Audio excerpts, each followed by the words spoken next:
welcome to the Horror Hangout, a podcast where two bearded film fans watch the best and worst horror movies of all time and have a little old chin wag about them. My name is Ben Errington. I'm joined by regular co-host Mr. Andy Conduit Turner. Hello, Ben. Hello, everybody. Hello, Andy. Hello, everybody. No, Mr. Luke Condor this week. Luke Condor with a K. He's been got by piranhas. I don't know. Yeah, he was at a spa this weekend, wasn't he? Little cucumbers on his eyes. Little cucumbers on his eyes. They didn't chop them up though. They were just full cucumbers coming straight out of his eyes. Yeah. Maybe there was a body of water nearby in the spa. You know, maybe someone let a piranha into the jacuzzi. Yeah. And you now wouldn't he's know just all bubbly. They've been that's the same effect that piranhas getting you. They make the water all bubbly, didn't it? Make the water bubbly and then turn red for a bit, and then he'll look down and he'll have real skinny legs and no penis. Apparently, they go for it's a delicacy. That's what'll happen. I mean, thankfully, anyone listening to this will have probably seen the film title. They'll have got the context. If you go into these blind, you're very confused right now. I'm so sorry. Yeah, pretty confusing. But yeah, that is today's movie. It's not about a spa. Well, there is a horror movie about a spa. What's that one called? Death Spa. Death Spa. That's it. I mean, maybe that should be one we do. It was on at Bristol Bad Film Club a little while back now. I remember that. Probably the best high five committed to cinema. Oh yeah, tell me more. Just it's hard to discern. One simply can't explain it. You have to experience the greatest high five on. Is it a severed hand? No, it's just two friends with an excellent secret high five that they do. Okay. Death Spa is worth a discussion. See if Alice is about. Get her amongst it. Yeah, that's a good one for the future. But we are in a new month. We are in July. If you follow us on social media or follow the show on social media, you'll see that we've put out the lineup for July, the summer of Horror Hangout. A couple of definitely summer movies and a couple more that aren't maybe summer, but I don't know. They kind of feel like they fit the vibe. I think we could tangentially bring them all in. So Piranha that we're watching today, Piranha 3D, very summery. Even though it's spring break, it's warm, it's hot, it's beach, it's swimming, summer. There's not a single moment of nighttime in this movie, is there? No, all day. No, exactly. I mean, how many horror movies? Obviously, I know we got Midsummer. How many horror movies can say that the whole thing takes place during the day? Very few. Very few. I'd say very few. So there you go. So that's very summary. And then what else we got for the rest of the month? Go on to the Burning summer camp. So absolutely 100% summer. Incredibly summery, yeah. And then Teeth is week 3 of July. Don't know about you, Ben, but I use my teeth every summer. To bite a lovely ice lolly. Bite anything you find. But anything that I want to bite up, use my teeth to do it. And then we'll find we're finishing off with the Witchfinder General.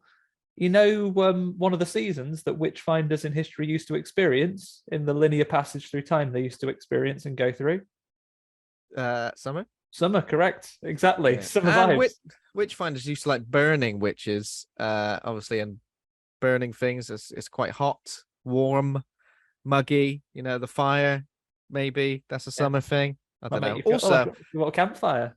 I don't know when Teeth takes place. I don't know when Witchfinder General takes place. They might both take place in the throes of July, middle. It might be. In fact, it might make sense that it does. I haven't seen Teeth for a number of years. The only line of Teeth I remember is, "Hey, come on, I haven't even jerked off since Easter," which would imply some time has passed. Why since Easter? What happened at Easter that you've gone, right, I'm gonna have a bit of time off here? Just I've gone too hard. The weekend, literally. Must have been a long weekend. It was a long weekend for some, yeah. And then he was absolutely knackered, and then he rose from the grave on the Sunday. Was it the Sunday? Was it the Monday? Resurrected.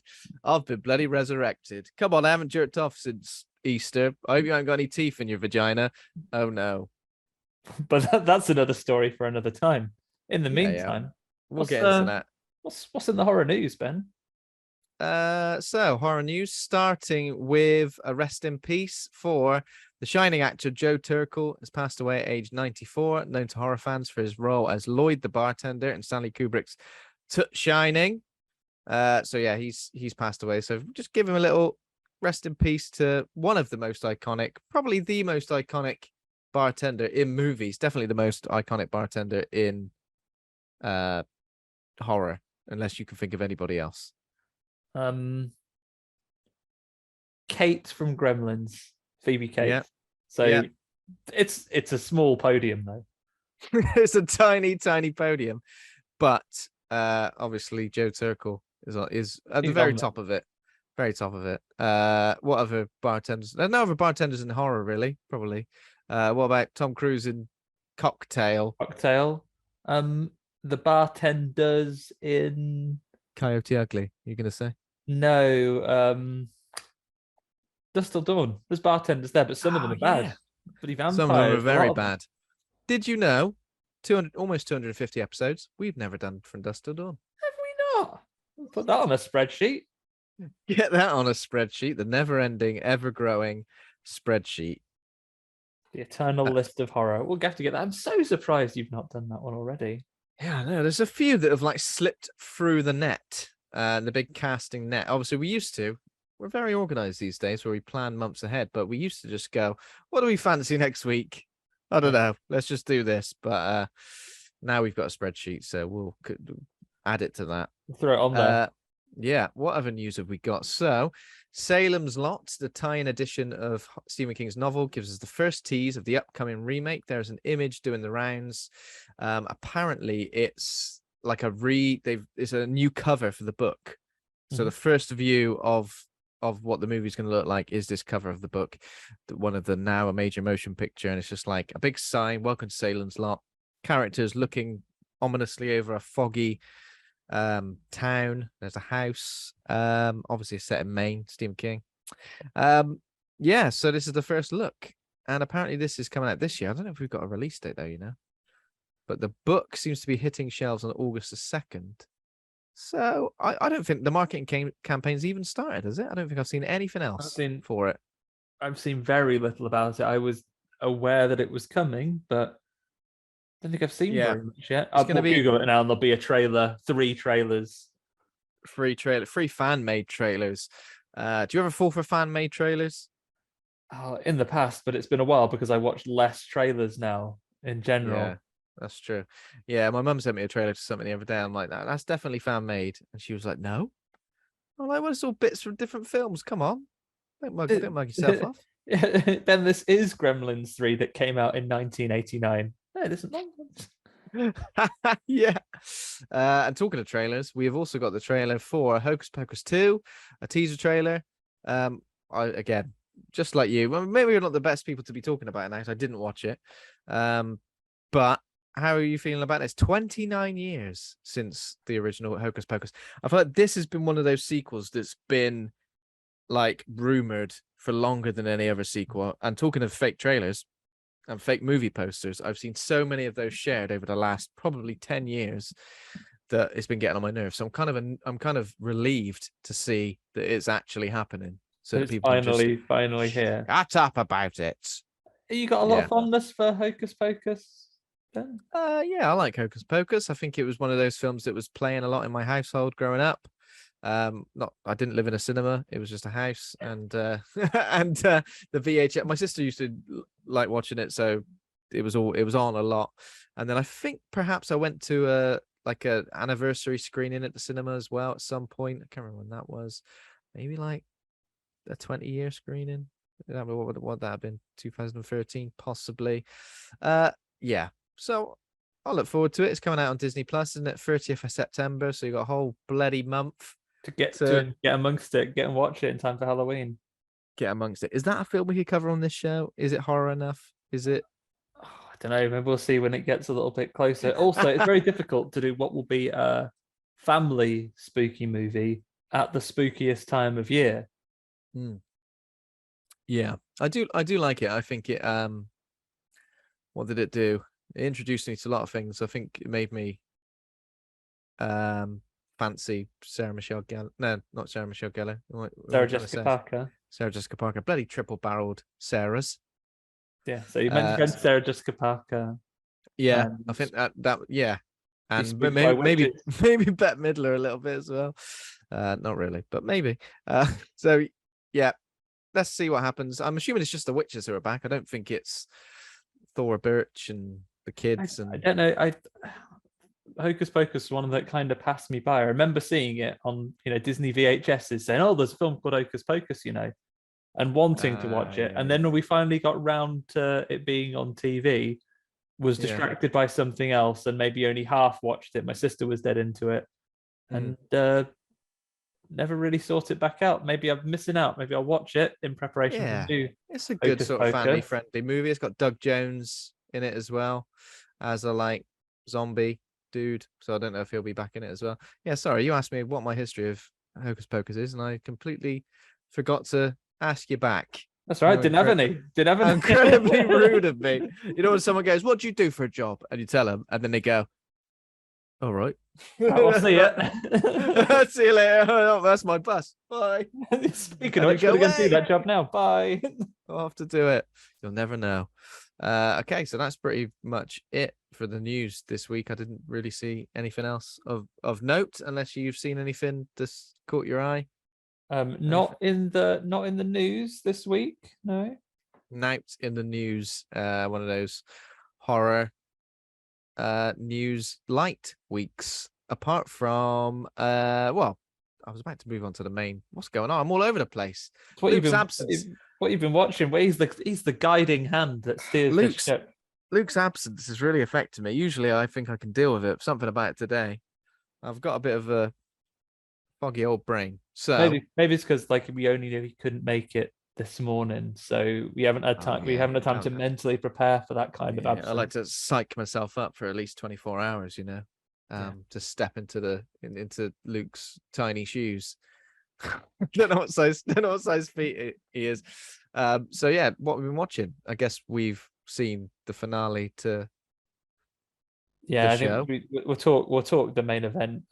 We won't go heavy on the spoilers if you're listening, but if you want to avoid all spoilers for Stranger Things, I'm not about to rattle off who died and whatever, but overall opinions on Stranger Things. If you want to avoid all of it, there's time codes down the bottom there, so do what you like. Skip forward a few minutes. We're not going to spoil these. There's 2 episodes essentially, isn't it? Even though it's 4 hours in total.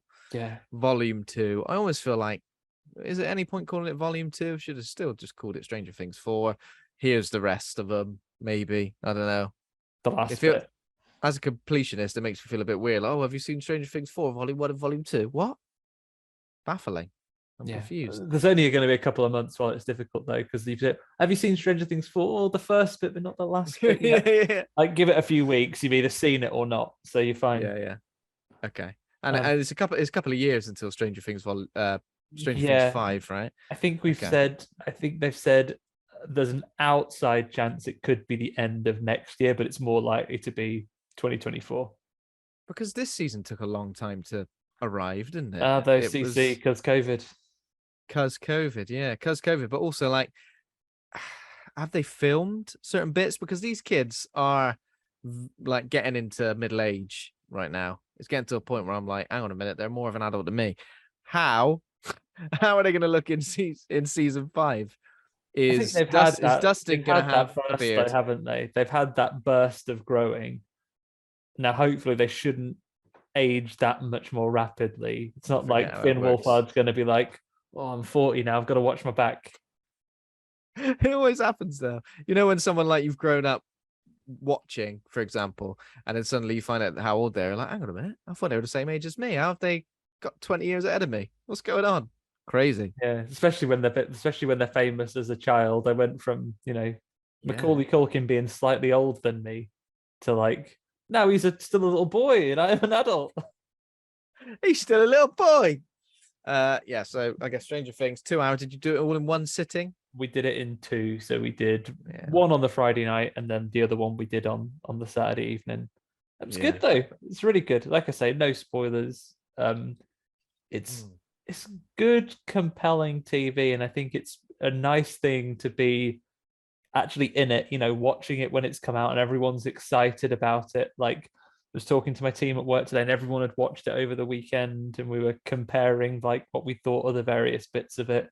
Yeah, you could nitpick about stuff, but genuinely just really good, solid TV. I mean, you could nitpick about stuff, but I'm almost like, what's the point? No, it's just, what's the point? Because it is well written. It's got so many good characters, and I think one of the things that makes it so strong is that it's got good characters, but the relationships between those characters are believable. They're complex, and they're effective. So when people are in peril, you genuinely feel like, oh no, please, not this person or not that person. There are some sides to it that I find more interesting than others. When there's like, with like a big cast like this and a lot of various narratives running through, some narratives you look forward to getting back to more than others. When you go back to others, you're a bit like, well, get on with it. Yeah, get on with it. That was probably my only minor sort of point, is that. And obviously, I think as we mentioned last week with the Black Phone, greatest hits of the genre, this is something that wears that on its sleeve essentially, and it goes, these are the greatest hits of so many genres, but obviously mainly 80s set mainstream culture. I don't know if you noticed it, Ben. I mean, minor spoilers for Stranger Things, but there are a few hints to a famous horror franchise. What? Couple of horror outlets might have pointed this out. There are a few really subtle nods to a series you may have heard of called It's a Nightmare on what? Elm Street. Have you heard of that? Sounds a little bit niche. Really subtle nods to it. It wasn't that it was a really direct reference that they were really hoping for, but only the eagle-eyed journalists have spied it. Excuse me, allergic to all that bullshit there. Wow. But I think overall it is, it's superb. It's really great program. I mean, like, in terms of the budget, like, the effects are amazing, the music's amazing, everything is pretty much amazing. And I understand why people might be cynical about, it's the most popular thing in the world, everybody's watching it. I feel a bit cynical about it. I think if you haven't seen it, then oh my god, just do, because it is great. Yeah, I think the only thing I wouldn't recommend it for, when we spoke to one of my friends about it, he doesn't really like horror stuff, and we've been recommending to him as he goes to the other series, like, oh, you can still enjoy it. There's horror elements to it, but it's not full on horror. No, it's not. But then this series came out, and I was like, yeah, it's too scary for you now. If you hadn't got into it yet, maybe don't bother. Yeah, it's way too scary. It does lean into the horror a little bit more now, and now I'm just left desperately wishing away the next couple of years, because there are characters that you want to see what happens with them next. There are people that have died. There are people that are poorly. That are they going to be back? Are they going to be gone? Like, there's loads of stuff going on. Yeah, not the poorly ones. Looking forward to it. Looking forward to more. And I think everybody involved.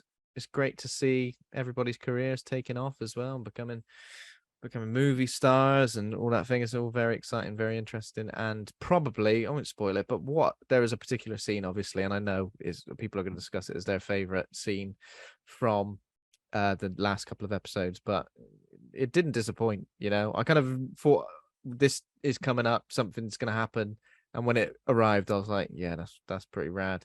And it was just because of all of those elements coming together, which were good. But yeah, some really good performances, some believable bastards in it as well. People that you're like, oh god, you old Professor Red Flags. Red Flags, yeah. But good times, good stuff. Have you seen anything else this week? You know what, Ben? Seen a fair bit this week. I'm gonna rattle a few things off for you. Some things you already discussed. So, Mad God, I caught up on. You're right. You can smell that. Yes. That movie. It bloody stinks. Yeah, really good. Animation is incredible. Maybe a little bit too abstract in places. Like, I think I might have engaged with something that felt a little bit more direct in its narrative, and sometimes I was like, oh, the world's horrible and this is horrible. but it's good. It's brilliant. You should definitely watch it. It's one that takes its toll. I've also done, in honor of this week's film, I've done some more Piranha. I did original Piranha 2, in which the piranhas can fly. It's James Cameron, you know. But Is it? Yeah. The scariest thing about it, unfortunately, is how much sexual tension there is between two characters.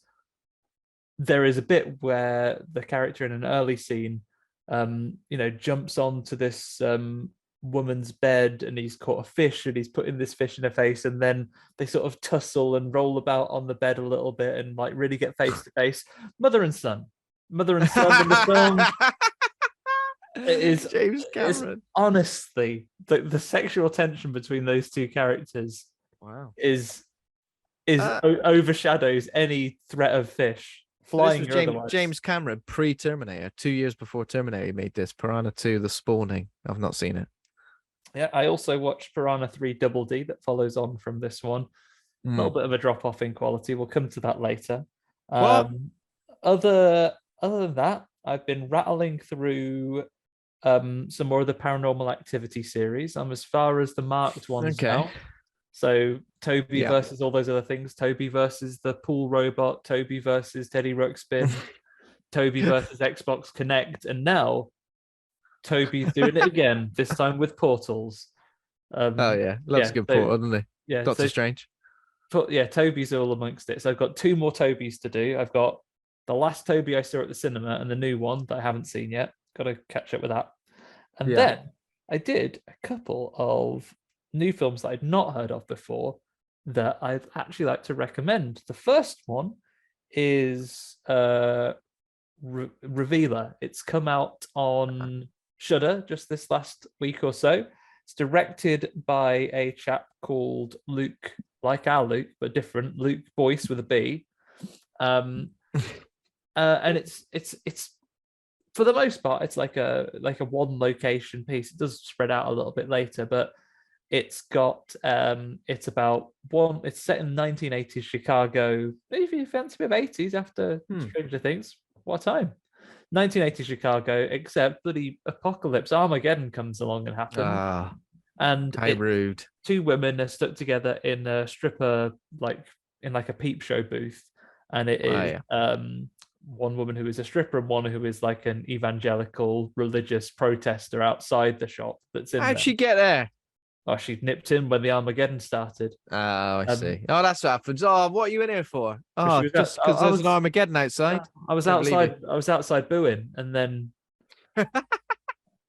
she comes in. You know what? For what is a silly apocalypse film, probably puts more development into the characters and an investment into moments between those characters.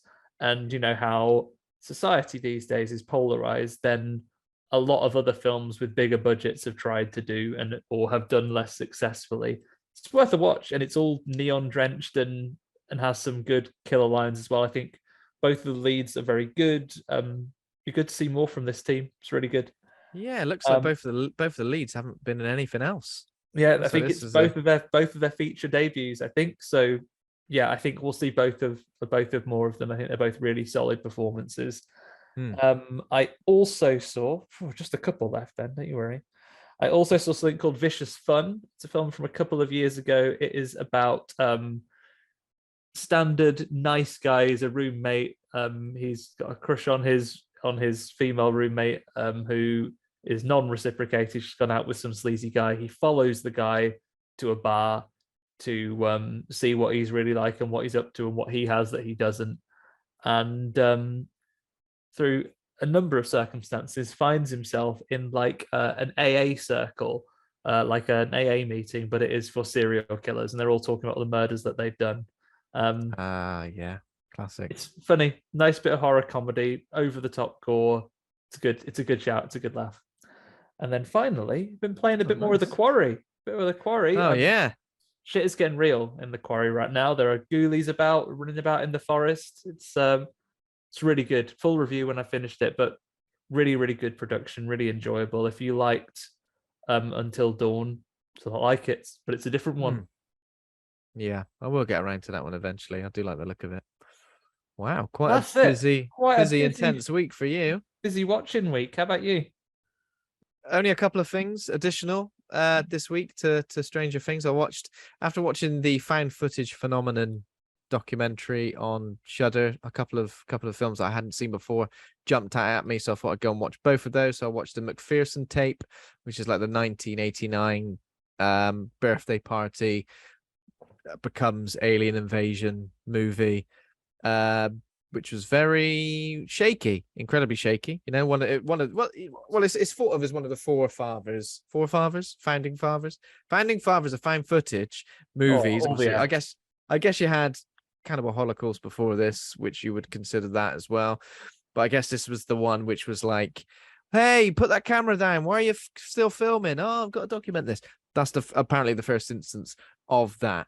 Not the best birthday party / aliens video that exists out there. Signs takes that without a doubt.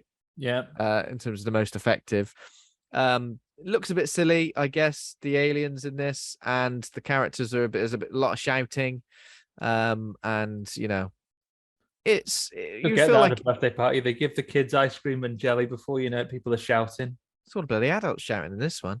Oh. I can totally understand why it's like, in terms of being authentic, because it does feel authentic. There's something about it. The lulls between things happening feels authentic. It feels real. It feels like it is how people probably maybe would react. So I can totally understand why it's sort of thought of so fondly in terms of the found footage community and what it spawned. But I just don't think it's all that scary, really. I mean, it's interesting. Like, if you went into it thinking this is a real move, which I guess some people in 1989 may have thought, because I think no internet can't check. No internet. And I think, was there like a remake of it as well? Like some sort of 90s remake? I think when I'd done a bloody tweet about it, the government came and said, Ben, don't be spreading this around. Don't be spreading this around, mate. This was gone straight up real.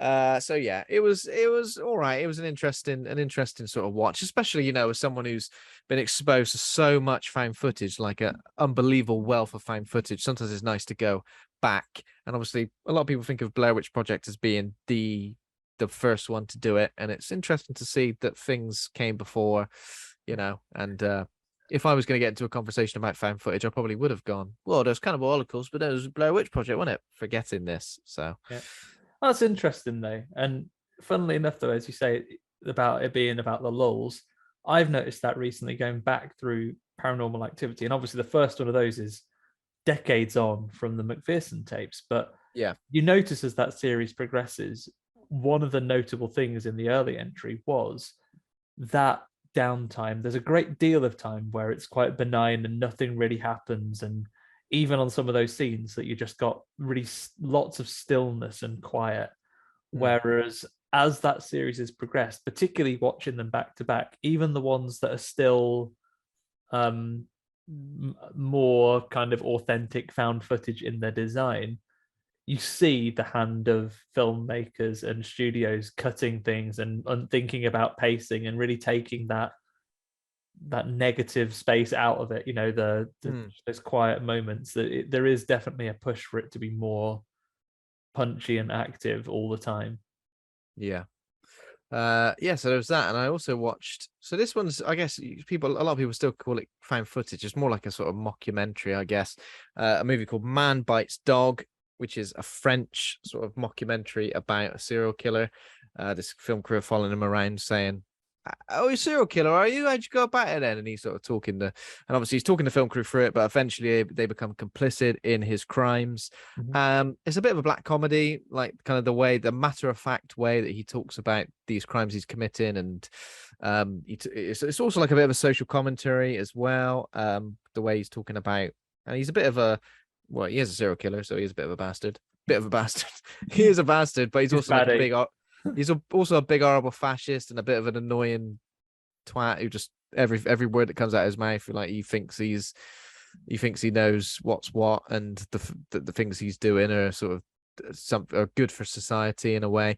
There are some really shocking moments where I'm like, oh wow, that was pretty gruesome, or that was unexpected, and this sense of like dread. Sometimes like kids will walk into frame, and it was kind of like talk to the kids, and you're like, what's he gonna do? Do you know what I mean? Just like that sort of thing. And sometimes they're like fake. Bad. Sometimes there are fake outs and stuff, but it was really effective. I thought I found it really effective. It's in black and white, so there's something really sort of like just gritty and horrible about it. But yeah, I recommend it. It's a bit, if you like things like, I was gonna say American Psycho, maybe that feels a bit too obvious, but it's got a bit of that where you're just a bit. I've not seen either of those. If you were to recommend one, what would you go for? What's your pick of the week? The feature you've just invented. I'd say Man Bites Dog, because as I said, the McPherson tape is probably of its time, and I can see why it was effective, but maybe it's not so much now.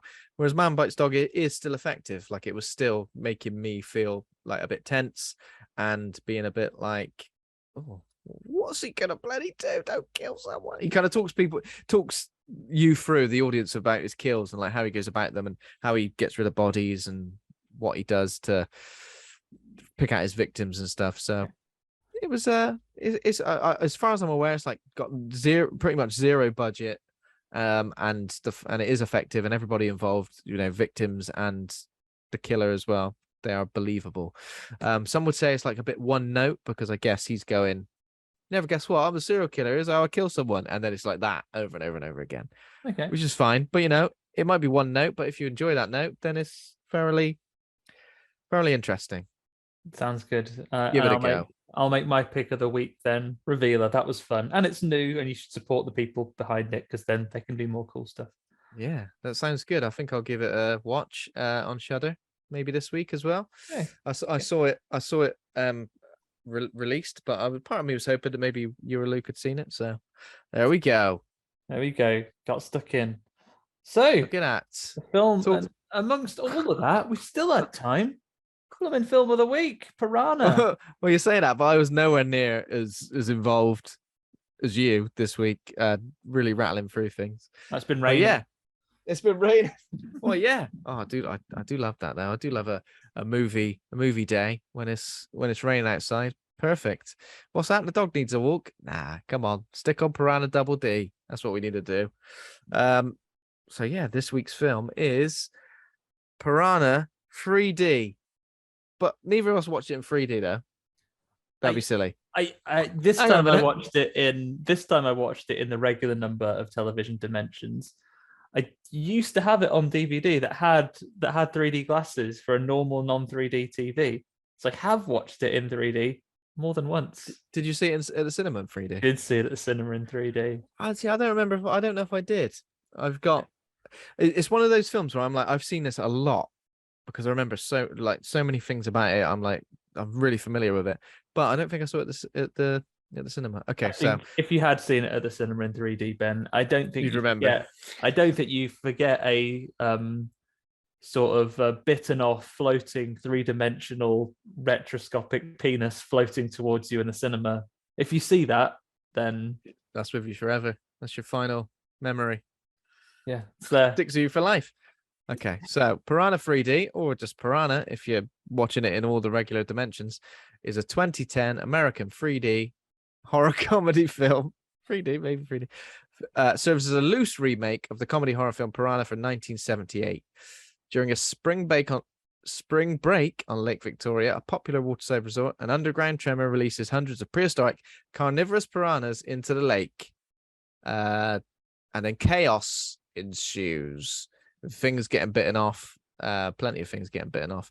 Local cop Julie Forrester, played by Elisabeth Shue, who I think we last discussed in Sliver, possibly. She's in Sliver, isn't she? She is. She is in Sliver. That's the last thing we discussed her in.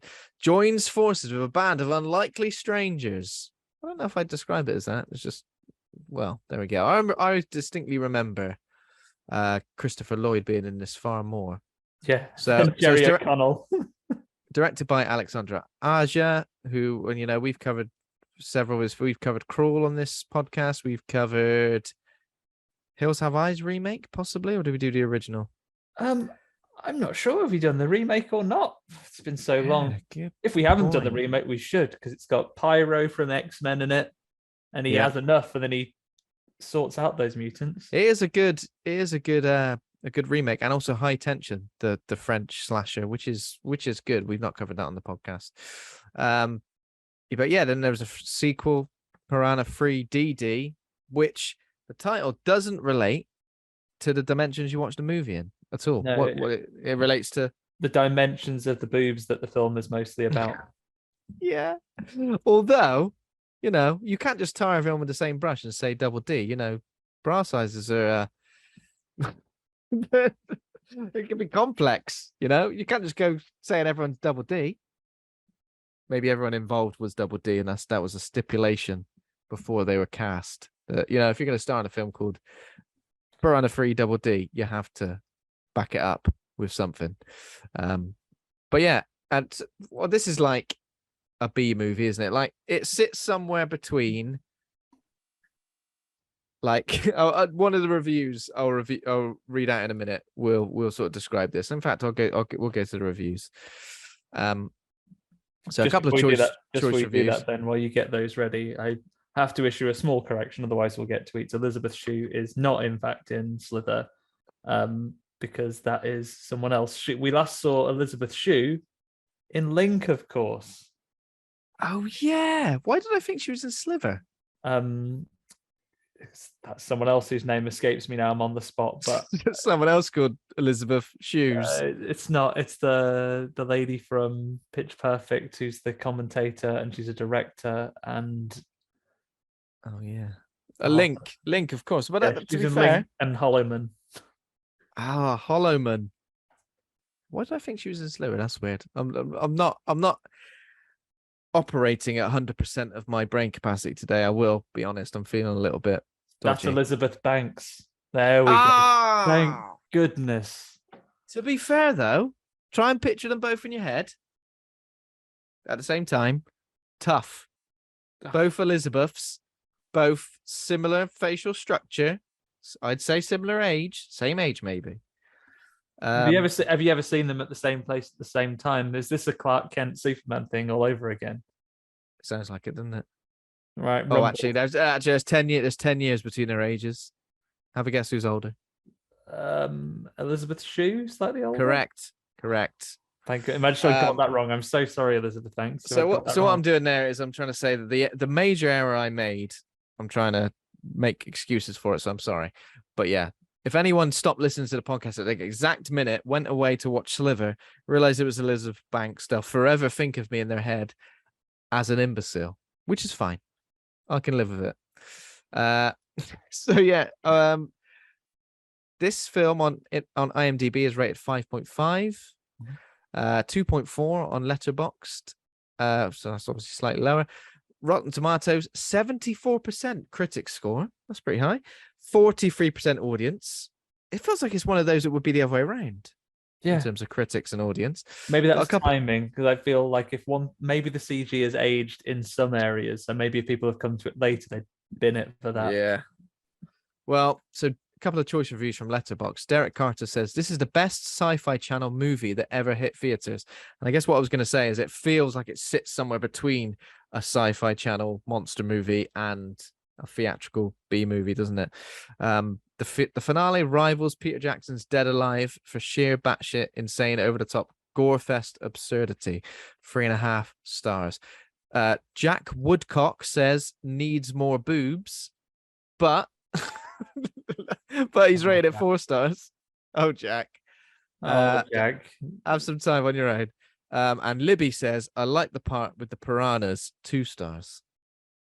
So, well, she likes part of the piranhas. That's about 80% of the movie. So, yeah, maybe there's a certain part. That 20% must have brought it down. Yeah, there's a certain part. So in terms of cast, we've got Elisabeth Shue as Sheriff Julie Forrester, Stephen R. McQueen. Who's he think he is being called Steve McQueen? As Jake Stephen Forrester. R. McQueen. Even R. McQueen. They've gone, what my actor name I'm going to be, my stage name, Stephen McQueen. What? No, you have to put something in the middle.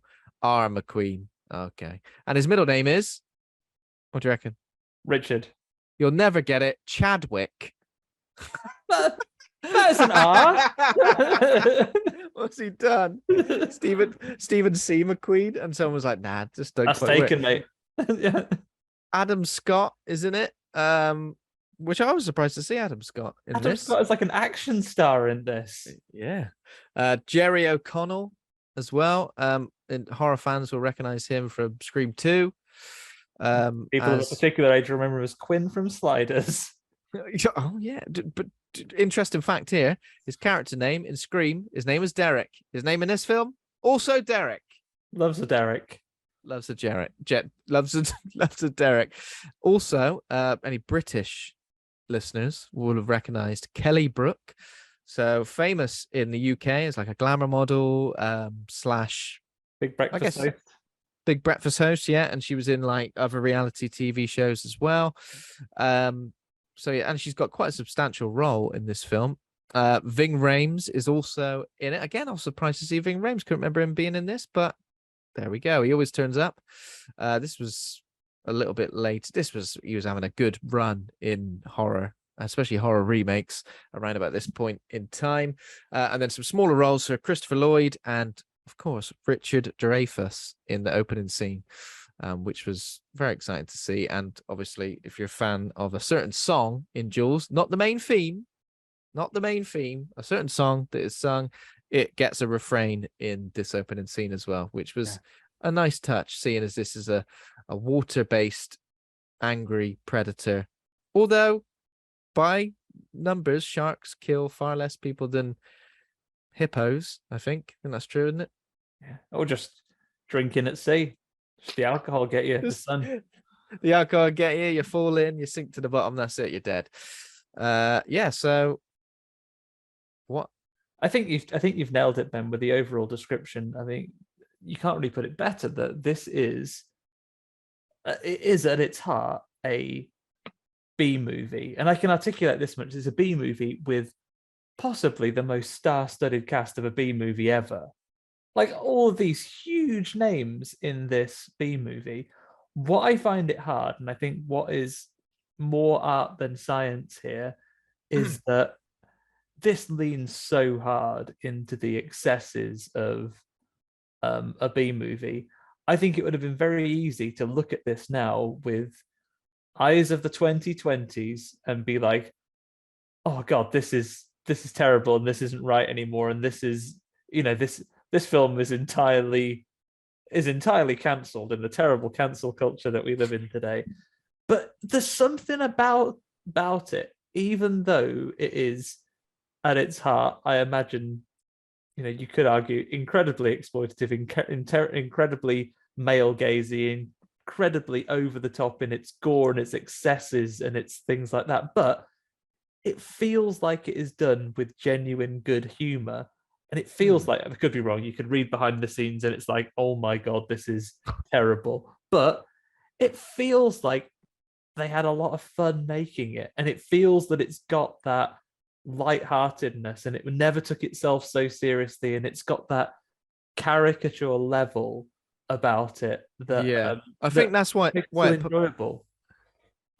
I think that's why it possibly wouldn't be cancelled, because it is like everyone's in on the joke, and it's not like, sure, there's nudity in it, but you've got two characters in the movie who are kind of like, these are essentially the filmmakers of the film you're watching in terms of the exploitative nature of the nudity and stuff. But it's just like, it's kind of the point, isn't it? So it's fine to kind of take it at face value or boob value for what is happening. You kind of, it's a spring break movie. It's set at spring break. Yeah, it's a roller coaster ride of all of this excess and drinking and partying. And we don't have spring breaks in England like you do in the US because it's cold here in spring and rainy.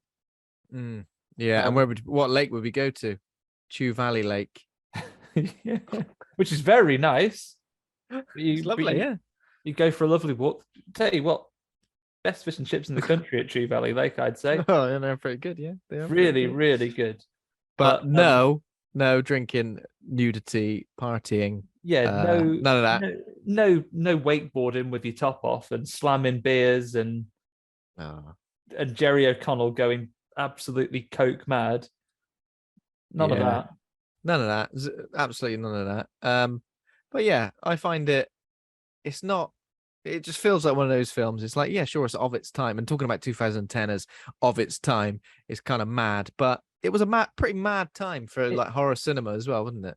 It's a mad time. And I think this, in the same way as when you watch a trauma movie, which goes out of its way to be offensive to the, to almost anyone it can take a shot at effectively. It has that feel about it where it's like, yeah, we're joking about this and we're joking about these excesses. I've seen other films that are less overtly in your face that I'm still like, this feels a bit rough to watch nowadays, but this was still a lot of fun. And I think it's because everything is done to such an extreme measure and with such a smile on its face and a little cheeky wink that it really gets away with it. And I think Alexandre Aja is perhaps the perfect person for a over-the-top creature feature these days. I can see why I continue to do more films like this. Yeah. I mean, yeah, it's a good time. Another thing I mentioned before, I feel like I've seen it more times than perhaps I like to admit. It's probably a film you'd like to watch. It's like a party film, isn't it? Like, if you got friends over and you're not chugging down the beers, maybe you just want to put a fun movie on for everyone to gasp and look away from and shake their head in disapproval at. This is it. This is it. You'll put this on, arguably not such a crafted film as other examples, but you put this on at a party before you'd put on The Witch.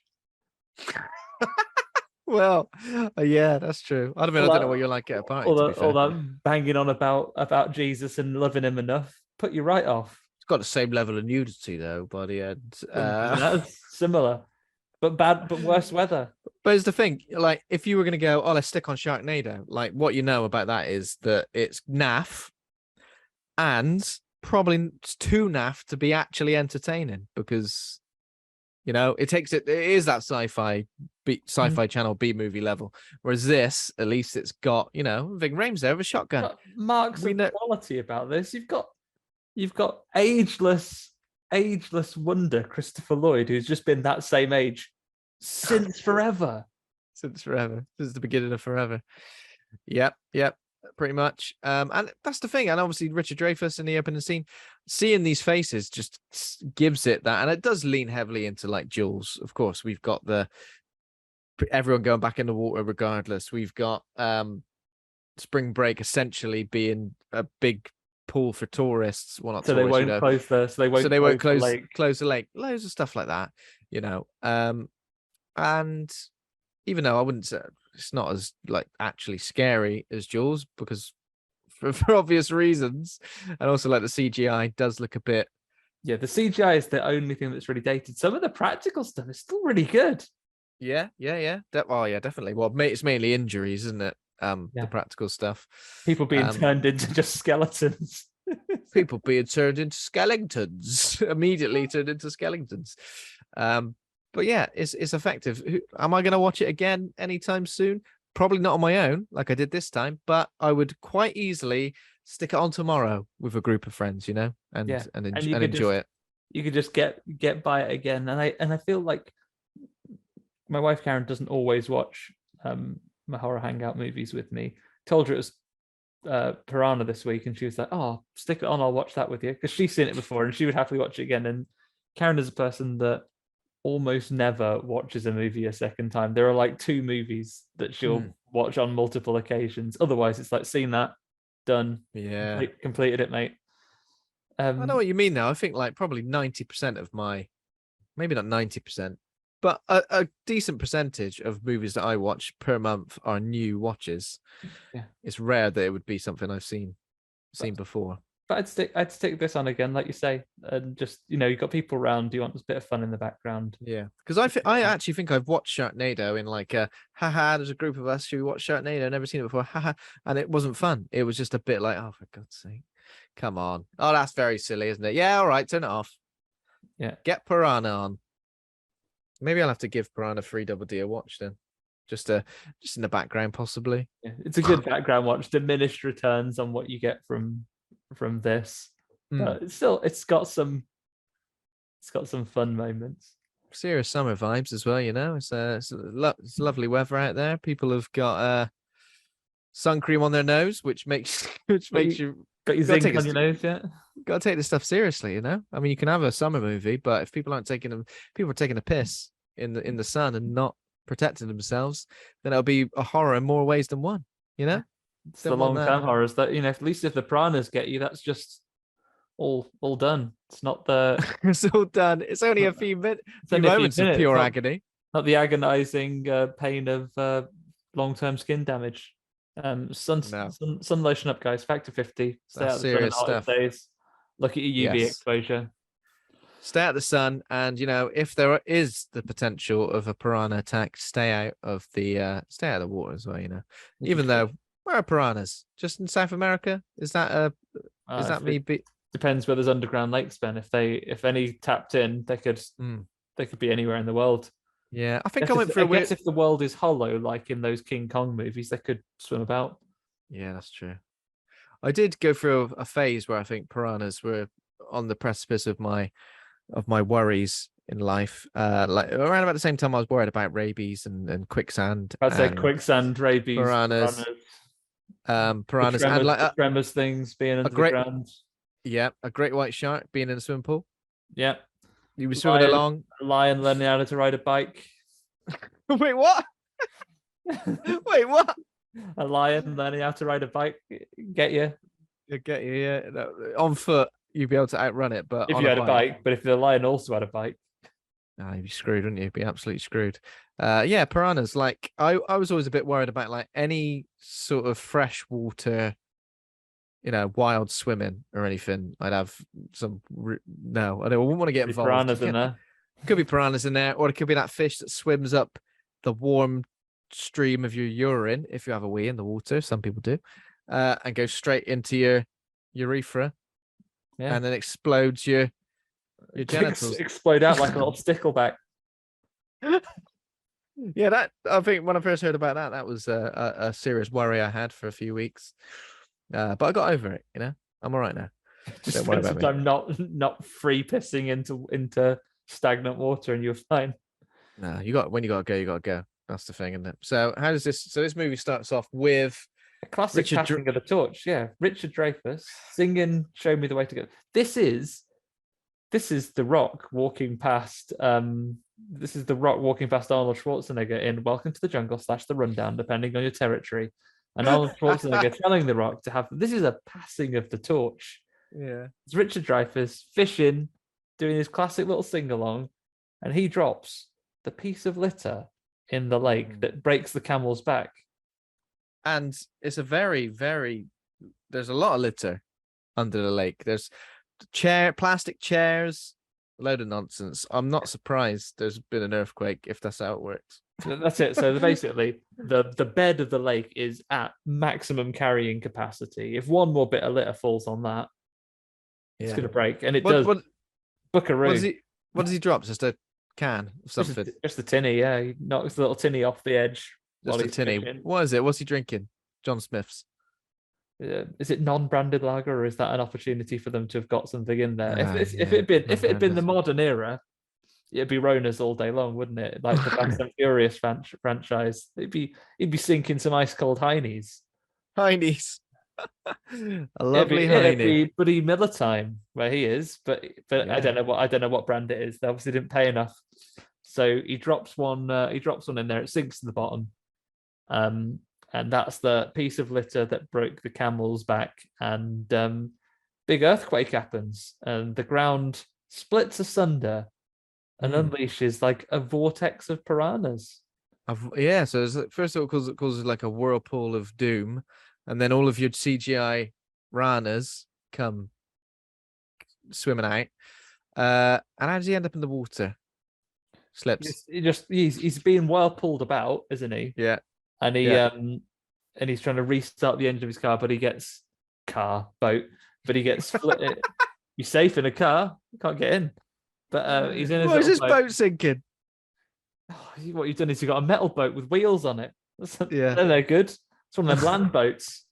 But he falls out of his boat and he gets vortexed by the piranhas, eaten up. Yeah. And he only has enough energy left for his skeletal hand to come out of the water, Terminator Yeah. style. Give a little wave to say, as if to say, goodbye from me, Goodbye. Richard Dreyfuss. Enjoy Piranha. Enjoy piranhas. I've been gutted. Yeah, his hand is absolutely. His hand looks. I mean, it looks painful. That does. That looks like he's been bitted right up. But yeah, it's not. It's not good. Elastoplast is not gonna cut it when it comes down to healing from that. He's gone. Um, so yeah, he sinks to the bottom, and then we get the title. I think around about that at that point, and then we're introduced to our main players in this. So spring break is happening. We're on Lake Victoria in Arizona. There's a dude called Jake Forrester. How would you describe him? Right, so he's not like a nerd. Essentially, I'll tell you what, he does remind me of the character from Hocus Pocus, even though you've not really bothered with Hocus Pocus. I feel like this is going to fall on deaf ears. But the main character in Hocus Pocus is like, he's new at a school.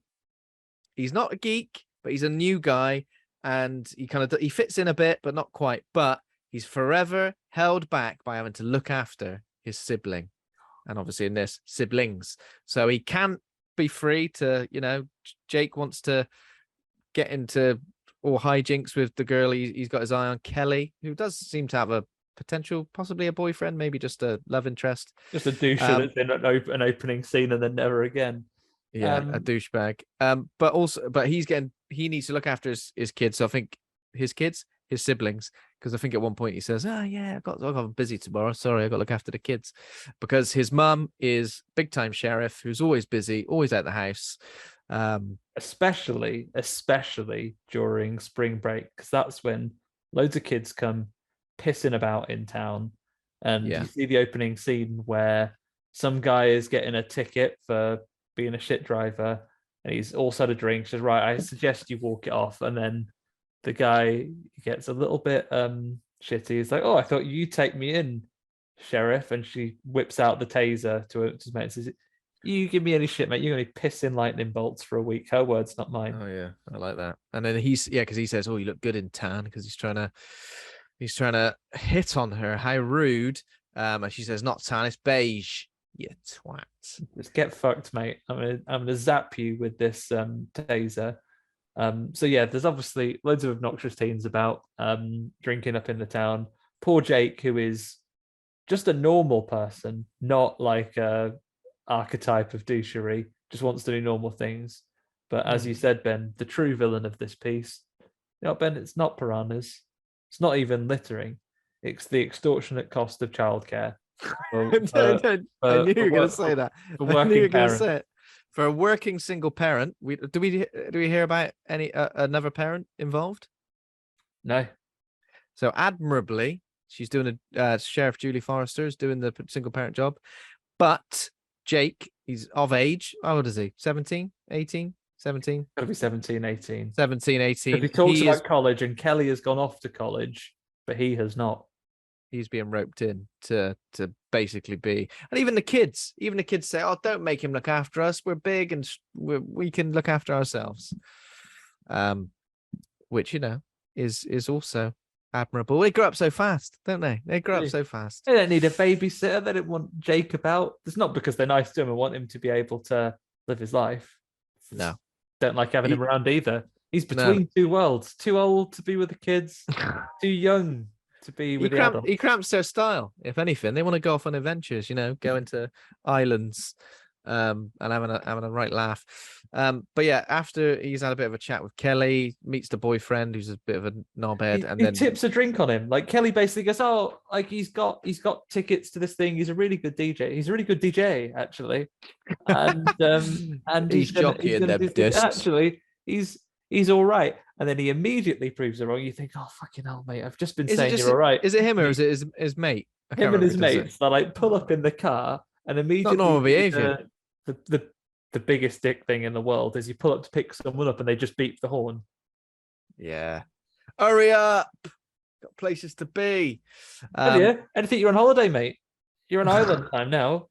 And then he goes up and goes, oh, nice shirt, tips a drink over him. I'm like, it's a Pixies shirt, which we also find out is Kelly Brooks. Well, not Kelly Brook, but Kelly Brook's character, Danny, she likes pixies as well. Although she does say the pixies.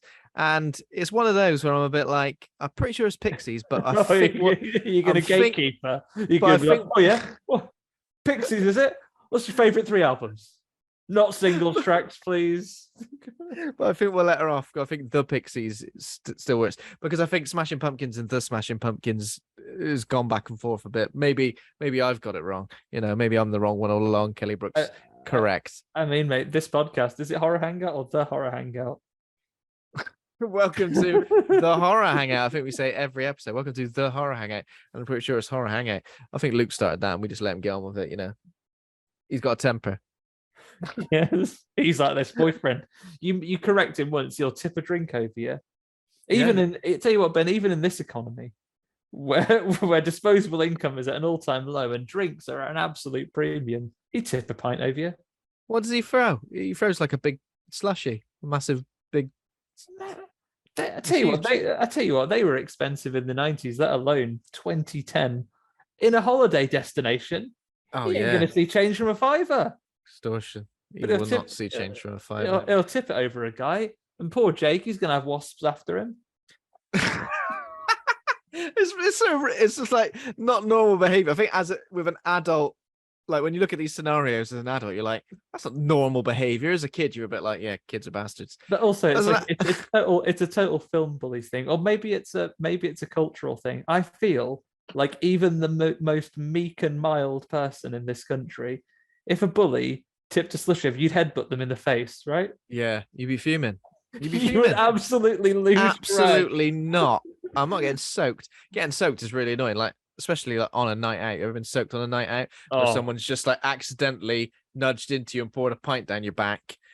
There's no coming back from that. If it's you've got a few seconds to make it clear it was an accident and to be incredibly sorry. And then you'll do the British thing and both be incredibly sorry. I'm so sorry. No, I'm sorry. I bumped into you and spilt your drink.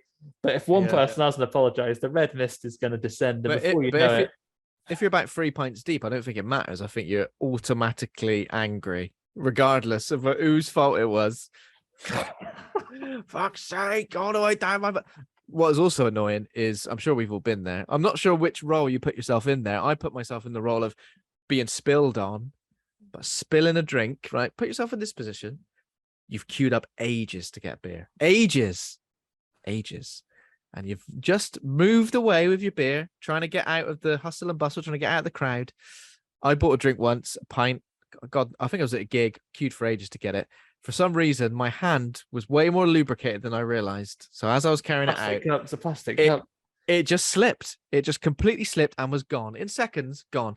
And there was no, that was it. That was that. Done. That's the other thing.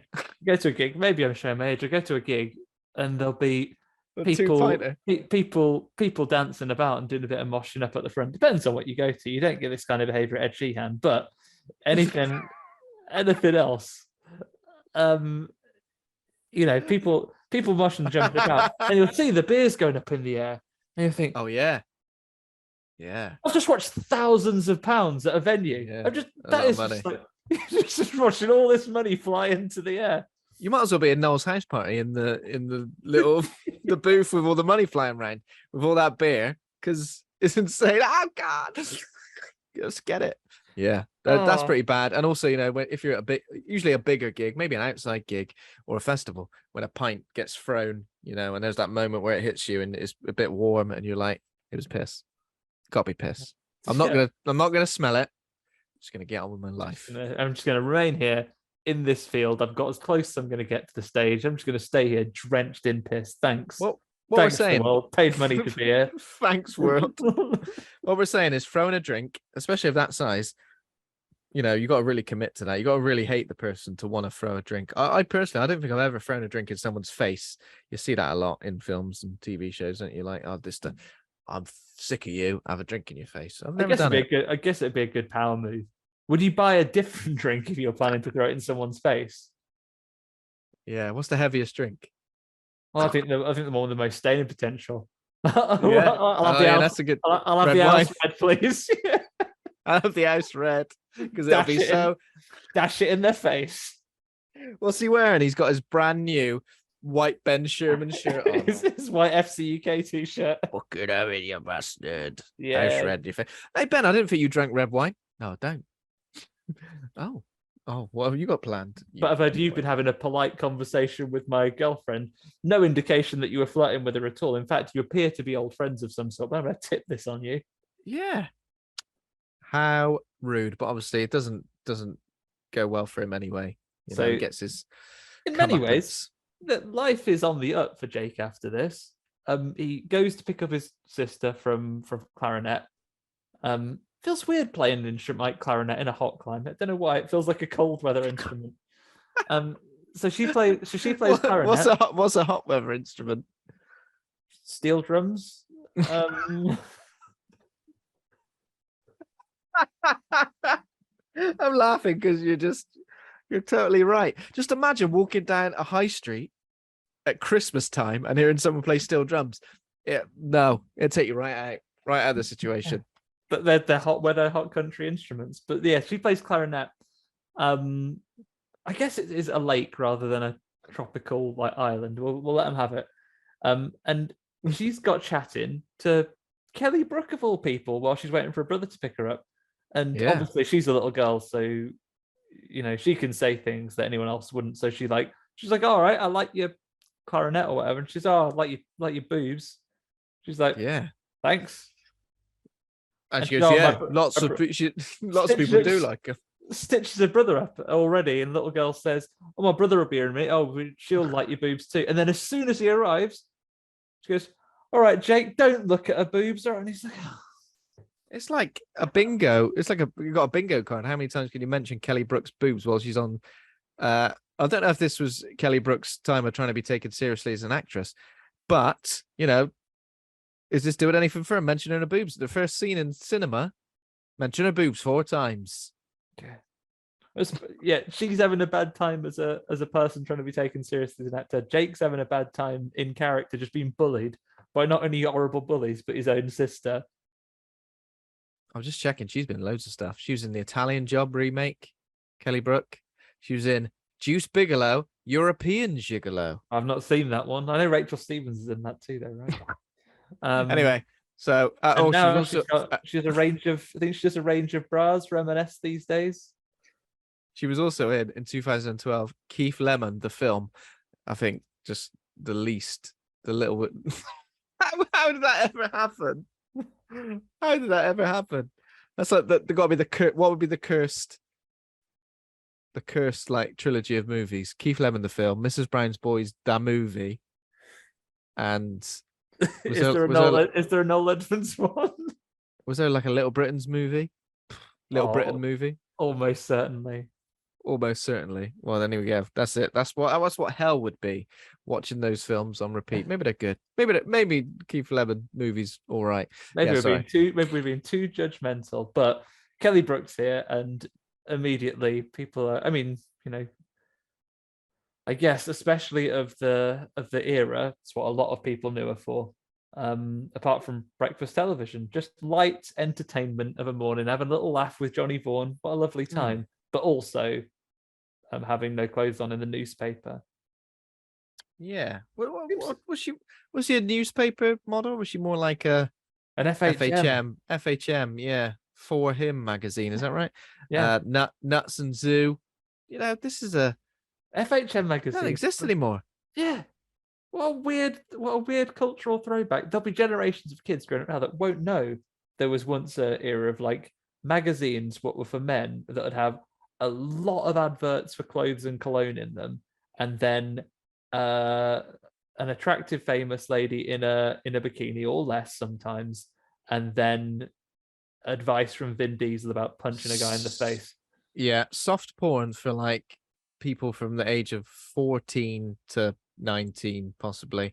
Do they have ringtones you could buy in the back? Probably.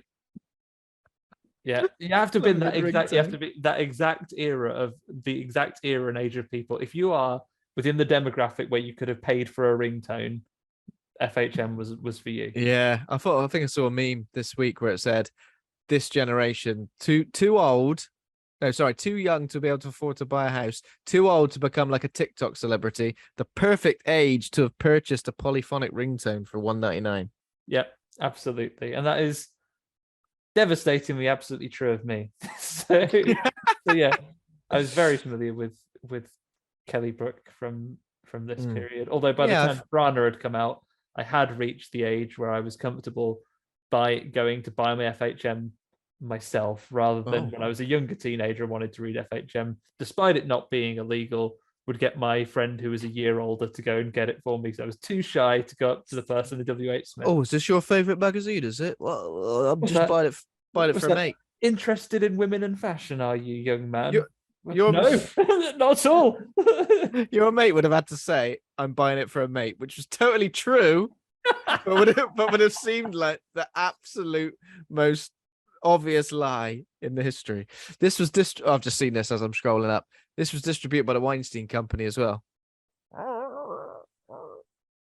Well, there you go. So this happens. So she's mugged, even though his sister's mugged him off. Kelly Brook's actually quite nice to him, and then who should rock up but old Jerry O'Connell as he's a porn producer. He turns up with another actress, and his like assistant who's getting him to get things, and his assistant's very sensible. He's like, "Oh, I'm gonna get some suntan lotion." He goes, "Suntan lotion, mate? That's the opposite of what we need. It's the absolute opposite of what we need. We need a big boat, and we're going to need someone to take us around the areas." And I feel like they're not prepared. You can't just turn up to the place you're filming and not have a boat or an idea of where you're going to film. Just turning up with two turning up with two ladies and just expecting that's it. Have you got a script? I want to know what their the do's and don'ts are. To be fair, it looks like he's obviously the man with a plan, because once he's found the location, which is, I imagine, like many other locations they could have gone to, they just appear to have gone to a nice bit of sea, nice bit of water. Yeah, it's not like them being at spring break is sort of supposed to be involved in the shooting of this film. Just a boat and a nice bit of sea. They could have gone somewhere quieter, you know. Could have paid less of a premium to do it on not spring break week. Paid less of a premium. It would have been quieter, you know. Jerry O'Connell's an adult man. He hasn't got to wait for college holidays. No, but maybe he did that on purpose. So because he wants to find some more talent there. The people who we can convince to get naked for a little blast of tequila and cocaine instead of. That tells you all you need to know. That tells you all you need to know about him. So yeah, basically what he does is he ropes Jake into being like the location scout. He's like, "Yeah, you're from here, you know where everywhere is. You can," and of course he says, "A canny." Yeah, I've got to babysit tomorrow. He says, "Oh," he kind of gets roped up in it, and the little sister's like, "Actually, he's busy tomorrow," and he's like, "You got me into this." Yeah, you got me into it by talking to Kelly Brook. I would have just come and picked you up and not spoken to Kelly Brook, but you've been talking to Kelly Brook, so you've set this whole shebang up. So yeah, be ashamed. In many ways, adding the sister to the villains of this film. So he goes home and he sort of is debating about. They explain that they are wild girls, and he goes, "Okay, put that in the tank. I will. I'll Google that later." And then he Googles it later. Yeah. Oh God, I felt this one. Like, well, what he's done. So what he's done, right? So he's obviously looking at something. First of all, there are a few errors here, and I'm just going to put them out there as somebody who, you know, grew up as a teenage boy with probably parents who would just like pretty much walk into your room. Okay, so don't judge me for this and don't make assumptions. But first of all, screen turned towards the door. No, no. Right. Okay, you need at least. Okay, first of all, when that door opens, ideally, not only does your screen should not be visible, but you should not be visible. So ideally, as the door opens, the computer should be there on the left, and you're just out of the way a little bit. That's perfect. So not only has he got that going on, first of all, I'm pretty sure he's got sound on. Yeah, because you hear Jerry O'Connell going wild, wild. He's between, he's like dancing in like an animated like a video loop, saying wild, wild. With like naked women gyrating against him. He's having the time of his life. There's so much wrong with this particular scenario, which makes it completely not believable. But of course, we're supposed to. There needs to be a moment of embarrassment for. So his mum walks in, and she basically keeps. His other mistake is the second his mum walks out of the door, he basically like maximizes the window again to get back to his the second, and then she comes back in about 3 times. But on the other side, she does not address it in any way. She's like, entertaining yourself, are you? Like, she's like, that's not a conversation I'm prepared to have. No, not now, please. I guess what can she do? As if she says, well, because you're irresponsible and you've got porn on all the time, you're not allowed to look after these children. Technically the sensible thing to say, but probably thinks, oh, I've got no one else. And as you mentioned, the prices of childcare through the roof. There we go. So they basically just bust him watching Wild Wild Girls. Yeah. But he's just doing a bit of research, if anything, just to see what he's getting himself into. He's seeing what these potential employers are like. In many ways, very responsible. Very responsible. So around about then, so it's the next day, and I think Jake's mum is off searching for Matt Boyd, who was missing. She goes out with Ving Rhames, right? Ving Rhames, and of course, at nighttime. And she falls in. There is a little bit of nighttime. We have to take it back. We do have to take it back. Tiniest bit of nighttime. She goes and they find his boat washed up. She falls in, and unfortunately, Richard Dreyfuss has been replaced with a skeleton. Yeah, unfortunate. Richard Dreyfuss did say he wanted to do that scene, but they were like, "Sorry, we've already promised this skeleton that he'll be in this scene. You've been recast as a skeleton because you weren't available on that day." And what happens if skeletons are in the water? If you fall in with them, they want a hug. They bob up against you. Yeah, they bob up against you. They definitely want a meaty hug. Yeah, I guess it's like, like if you put 2 drops of water near each other, they will try to convalesce and get together. Yeah, like bones and skin. Okay. Outside of the environment of being a whole person, will look for another person to gravitate towards. So a skeleton will float at you. Yeah, and it's very like it's like the poltergeist moment, isn't it? Here, where skeletons popping up, skeletons, and she screams. She's terrified. I'm not surprised. But then obviously she says, "Whatever's going on here, we got to close the bloody lake." But Ving Rhames reminds her. Ving Rhames says, "It's the busiest day. It's hard to close. Hard, it's going to be real hard. Busiest week of the year. It's bringing important revenue to the small town, so we can't really do anything like that, can we?" But there's going to be some earthquake bods that will. Yeah, we got some experts to come in and see, what's going down. So at this point, they don't think piranhas aren't on the agenda. Not on the radar. We haven't seen any piranhas until later. Yeah. So then apparently a cliff diver gets attacked now. Yeah, there's just a throwaway scene where someone is doing, again, dangerous activity that we're warned about in safety videos to this day, doing some tombstoning. Tombstoning, yeah. That's not the Undertaker doing his special move. It's just going off a big cliff. But it would have a similar effect to your neck, I expect. Yeah. This actually, though, in many ways, it's not too bad for him because he just does a tombstone. In the tombstone in itself doesn't do anything, no ill effects from it, but he does tombstone into a vortex of piranhas. Bloody hell, are you in a vortex of piranhas there? Yeah, it looks like it. Bloody hell, this is horrible. No time to even complain about it. He gets chomped right up. Piranhas don't eat people this fast, do they? Do they even eat people? No. Well, they don't. They seem to waste a lot of people. They just chew them. They just get them all chewed. Yeah, they do that. Biting full whole limbs off. But they don't finish them. Very waste. Not. Yeah. Okay. So the next day, Jake makes a deal with his siblings, Zane and Laura, and says, like, if anything, pretty expensive. $60.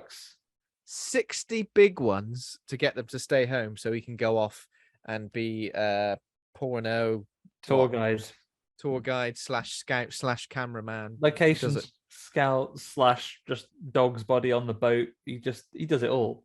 Yeah, he's and getting there. And he has to pay them $60 to do it. Foolish errand here as well. Jake, not a wise man. He pays them up front. Yeah, you'd say I'll pay half you 30, now, half 30, later. 30 if you don't fuck it up. Yeah, that's true, because they do fuck it up pretty much immediately. Immediately, so he goes the second he's gone.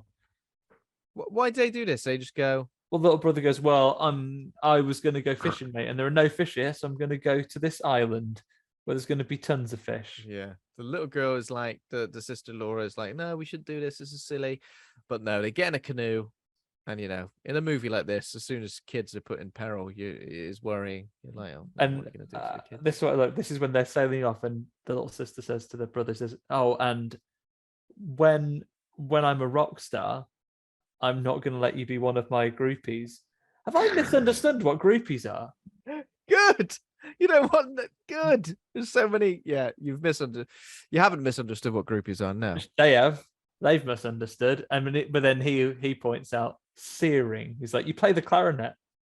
Yeah, but then maybe like thinking of groupies in that way is also old fashioned and out of date. Maybe groupies now are literally just fans of the band who just follow bands around and get merch signed and take follow around their favorite clarinet players. Yeah. So that happens, and then Jake, when he's getting involved in the old spring break porno scenario, he nips along. He runs into Kelly, right? And she goes, "What are you up to?" Oh yeah, and he has to go. Well, I'm just. Oh, this is a funny babysitting. Yeah, well, perfectly. The scenario is going well for him until he's got to explain it, and it looks like Kelly is also split up with what's his name? Burns have you been his boyfriend? She burns her bully boyfriend right here. To be fair, maybe he does get eaten later on. We just don't see him because he's not really a memorable character. But we do see him. He's the guy on the boat, isn't he? Is he get eaten later on? I think he's the guy who mows everyone down with a speedboat. The man who kills the only person to kill as many people as the piranhas. As the piranhas. But it's so right now he just gets burned because Kelly is talking to Jake. Along comes Jerry O'Connell himself, takes one look at Kelly and goes, "Tell you what, do you like champagne, Kelly?" She goes, "Oh, actually, I do. I like it a lot more than arsehole boyfriends."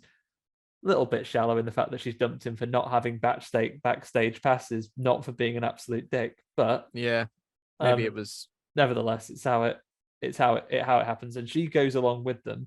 Jake seems a little bit apprehensive of exposing Kelly to Jerry O'Connell and his mates. Yeah, so he clearly knows, what Jerry O'Connell and his mates have got in mind, as porno producers, and he's probably trying to protect her, but also trying to. He also obviously wants to get involved in this role so he can be close to the action, and maybe he's thinking, if I'm there and also someone that I kind of like and I'm trying to impress, he's not going to be able to stand there with his mouth open, dribbling. Yeah. But nevertheless, she's for better or worse, she's along for the ride. And Jake gets a tiny bit of revenge here because those bullies are like, "Oh, Jake." He's like, "Yeah, I'm off on the boat." Off on the boat. What would have been good if he had a big drink that he could throw on them at this point. But no, he doesn't do that. He just leaves on the boat. Derek, have you got any slushies on this? Yeah, I've got a slush puppy machine, actually. This boat's fully kitted out. I mean, that would be badass, especially spring break. Just warm weather. Oh. Absolutely perfect. And you could mix it with your drink, and you could take some vodka slushies. Yum yum. Yeah, they're definitely a thing. So they go off to make a porno on the lake in the boat, and that's when the sheriff takes you. There's like a team of seismologist divers who include Adam Scott and others. Yeah, and they basically go to the area where the site where the tremors have been, and they go down to have a look. And the two divers that have gone on ahead. It's good seeing this one. The first guy goes down to the very bottom. We just hear him shouting. The second diver goes to get him, and then she's in peril. Adam Scott gets his kit on, goes in, pulls her, and then when he comes to the surface, she is literally a skeleton. Yeah, it was juicy. I mean, like, you tell when you're the weight of her as you're bringing her up, you'd be like, this isn't quite right.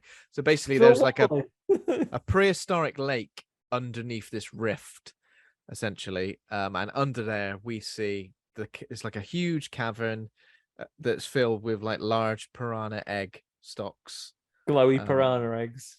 Glowy piranha eggs. God knows how they've been, surviving down there, but they have. And yeah, it's Paula, who's one of the divers, who gets shredded. She gets well and truly shredded. And when she gets pulled out of the river, she is what does she look like? What would you say? Well, she's in a yellow spam fritter. She's in a yellow wetsuit, and then she just comes out like, I guess, like you filled the wetsuit with mints, and then it just leaks out. You put it through the wash. Yeah, and you put it through the wash. Yeah, it definitely looks like that. A load of old mints. Yeah. A load of old mints in a yellow. It's like someone's done a bride from Kill Bill cosplay, and they were going to make it for like the in again UK specific folks. We sometimes in various counties of the UK have like a scarecrow contest where you build a scarecrow that looks like a character from a film. It looks like someone was building a scarecrow. They've gone, I've got the old clothes, but I ain't got no straw. But I do have all of this mince beef that's about to go off. All this mince beef, which is days from being from expiring, and it's soaking wet. So just slam that in there. Soak this mince in here, and then leave it out in the sun. It's fair to say she's dead. Yeah, it's immediately dead. There's no need to try any type of mouth to mouth. No one's checking a pulse. Everyone's going, that was a human being a second ago. They've been through a giant blender, and now look at the state of it. Yeah. But they do manage to capture a lone CGI piranha. It's stuck to her, yeah. So they bash it with an oar and then keep it. It's stuck to her. What was that guy playing at? All the other ones managed to just go off, and he was staying around trying to eat a bit more. Well, he's maybe the least wasteful one. Yeah, exactly. And then is when Christopher Lloyd is introduced. His name's Carl Goodman. He's a retired marine biologist. And they say, look at this fish. It's been shredding people up like a industrial-sized shredder, something similar to your anecdote from last week. What could it be? And Christopher Lloyd, aka Carl Goodman, says that's a super aggressive prehistoric species of piranha that hasn't been seen, millions of years. 2 million years. Yeah. And I think they theorize here that the piranhas must have survived through cannibalism, but 2 million years, even better at like biting and eating people. Yeah, 2 million years of evolution in a prehistoric lake where they've got access to nothing. Dead boring. Yeah, is that no? They've been eating each other. They're brilliant, and like, what a perfect bit of casting. Christopher Lloyd here does like eccentric scientist like no one else.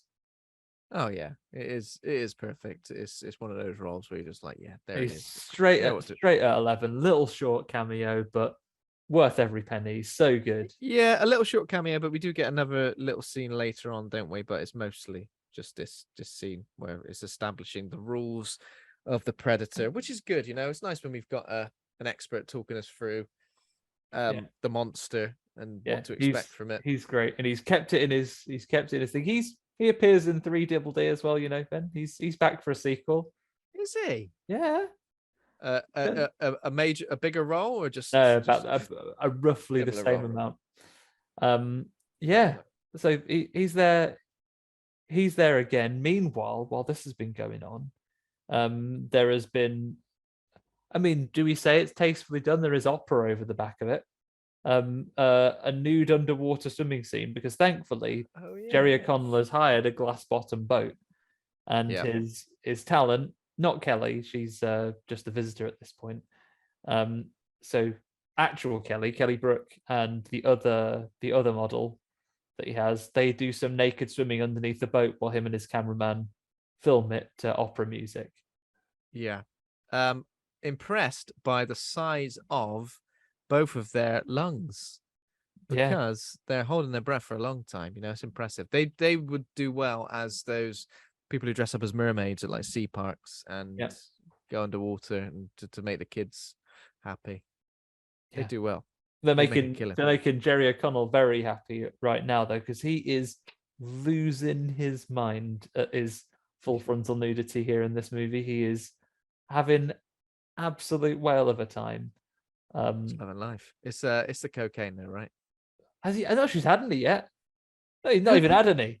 In this case, nudity is his cocaine. He is off his tits on it, but no, he's definitely on those. He's on the tits. He is loving it. So he's enjoying them being underwater, and at the same time, having spoke to the scientist, Elisabeth Shue phones her son.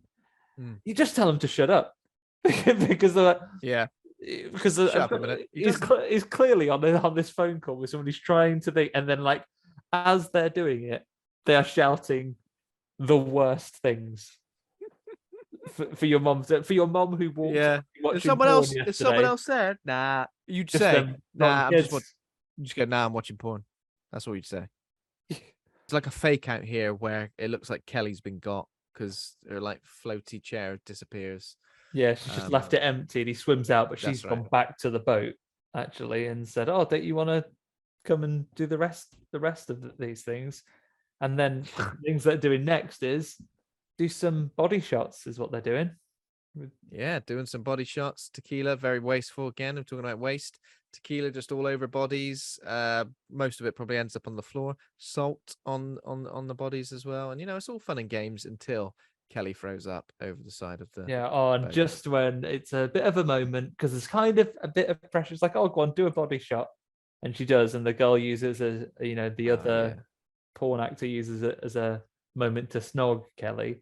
But it's okay. She seems to be going through there. Like, Jerry O'Connell is a little bit in the grey areas of consent. He's Robin Thicke in it. So he's out there. Wow. So he's up to that, and then they convince Jake and Kelly are gonna, maybe they're gonna get together. This is gonna be a kiss, which he throws up in his face. It'll be an interesting place to like get together. Where did you guys meet? Well, obviously they met before that, but where did you guys get together? Well, we were on a boat involved in making a porno. Just prior to a piranha massacre. I mean, let's not, make one man's trash another man's treasure. You're saying you met on a porno shoot. Sounds seedy in the world of Piranha, but actually a very romantic story in the story of Love Actually. What a lovely couple, Martin Freeman. Oh God. Kind of remember that, but oh yeah, of course. No, I do remember that. There we go. One of the least problematic couplings of that thing. At least she's not employed by him, several other of the relationships in that film. But in this case, this is the one they'd look down on. So, but this time Kelly's got poorly. Too much tequila. When we say Kelly, not Kelly Brook, not Kelly Brook, character of Kelly. I think we said this just before we began recording. I think had Kelly Brook been better known in the US at the time that this film was made, you probably wouldn't have had Kelly Brook and another character called Kelly. Because it is ever so confusing. It is super, super confusing. Very, very confusing indeed. And Kelly Brook maybe gets the shitty end of the stick when it comes to that, because big name obviously in the UK, probably one of the most recognizable faces in this film for UK viewers, apart from probably Christopher Lloyd, but still. So what happens now is it all kicks off. I think the sheriff and the deputy and the seismologist go to like where the main spring break party is happening and do a classic get out of bloody water. There's piranhas about, but of course their warnings are pretty much ignored. The kids even when he shoots in the air, even when he shoots in the air, that only distracts them for a second, and it's like, hey, you got to get the water. There's danger. He goes, oh, no, it's all right. We've got plenty of beer. The party's kicking off again. So no one's Yeah, listening. no one's Meanwhile, the brother listening. and sister have got stranded on an island. Yeah, they've got their boat just floated off. I don't think they tied it down. So yeah, that's happening. And then again, we're there's a bit of tension where we're supposed to think the piranha's probably going to get the sister because she stands on something in the water and then she's bleeding. In many ways, though, Litter is the hero of that story because the piranha's coming. She steps on some glass and then goes, "Oh, blooming hell!" Gets out. Yeah. So actually, Litter and we get redeemed. A point of view of the piranha as well. So there was one lurking about, ready to eat her up, but didn't happen. She was lucky. And then, of course, the party on the lake turns into a bloodbath when people just start getting munched, don't they? That's pretty much what happens. They just start attacking. It begins in both areas. So near the Jerry O'Connell is desperate to get back. They find the kids, actually. They pick them up. Jerry O'Connell's been having some cocaine, and this is where it all goes. He's been having a lovely, delicious Moorish cocaine. Yeah, Kelly's throwing up. Jerry's gone on to his coke, and then he is very, very keen on getting back to film the wet t-shirt contest hosted by Eli Roth of all people. He wants to get back to that thing, and he's furious at Jake for not taking a shot of a topless paraglider that he wanted to get some shots of. Yeah, because he makes them go and says, "My brother and sister over there, you've got to go and rescue them." He sees them waving, and he goes, "Well, I'm not going to do that. You're doing a mutiny on me." And he goes, "Look, my mom's the sheriff." And he goes, "Oh, wipe the cocaine off my nose. Okay, we'll go and get." Oh yeah. And then while they look away, the topless paraglider gets her legs eaten off. Yeah, so it's topless paraglider. She's having a whale of a time. The guys driving the boat are loving it as well. But no, when she goes in the water, she gets attacked and she has her legs off, and she's immediately dead. Now, I'm assuming that's just because blood loss, of course. Yeah, you have your legs off, you don't last so long. Immediately dead. And it'd come sharp as well. You'd be surprised. It would come sharp. Yeah. I mean, sharp scratch. A sharp scratch. It definitely would. And meanwhile, as you say, it begins kicking off moments later at the main party area as well. So there's loads of close calls. Like it properly goes like 2-3 times. It's about to get someone and they get out, and then there's one person sitting on one of those inflatable chairs, and she gets slurped through the bottom, gets bitten on the bum, and pulled through by the swarm. And then from that moment, absolute carnage. Yeah, people are getting, I mean, there's limbs everywhere, blood. We get some good close-ups of CGI of people getting, I mean, it's pretty gruesome, isn't it? Like faces getting torn up. Eli Roth, master of the metaphor for boobs, by the way, because he's hosting a wet t-shirt contest. Oh yeah, of course. Then gets very cross and is trying to knock everyone out the way, but then he gets his head smashed by a boat. Yeah. Adam Scott becomes an action hero and does a swing onto a jet ski and goes rescuing people. Give me the shotgun. But you're shotgun. I feel like any weapon against piranhas would be pretty terrible. Of course, the sheriff fires a taser in, which explodes one piranha. That's just one piranha. You know, that's come on.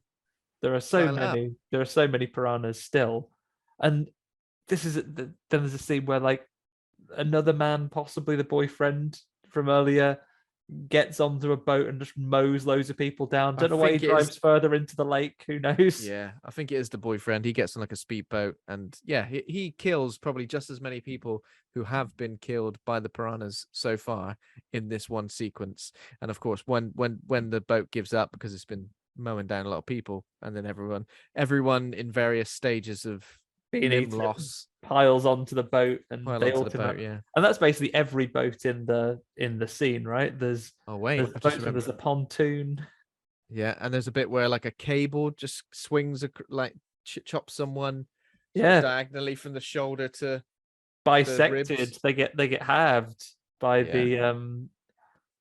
the big one. They get ghost shipped. Again, a period in cinema, probably from Well, actually, I was going to say Resident Evil. That's 2002. 2002 through to probably about now. People getting bisected all over the shop in horror. In the aughts, you would get surprise bisected on the regular. Yeah, and then the effectiveness of that bisecting would be based on how long it took that body to then fall apart. Sometimes people. Do they reckon they use like Wile E. Coyote logic? And it's only when they notice they've been chopped that they're going to die. Yeah. Like the way that he doesn't notice that gravity is a thing until he's realized that he stepped off a cliff. Yeah. So if they could just carry on without looking down and seeing they've been got, like if those three topless ladies had just gone about their lives, oh, you've got a little red line there. If they had noticed that, they wouldn't have slid into bits. They would have been absolutely fine. Yeah, exactly. That's what happens, isn't it? But there we go. If she'd have quickly gone, oh, put a jumper on before I noticed anything, then she would have carried on. Jumper would have held her together until it healed. She'd have been absolutely fine. Wow. Or do you reckon if that's happened to someone and someone just gets you just hold them together really quickly before they get a chance to slide? Quick, get the doubles, get the sellotape. Get the sellotape, sort them out.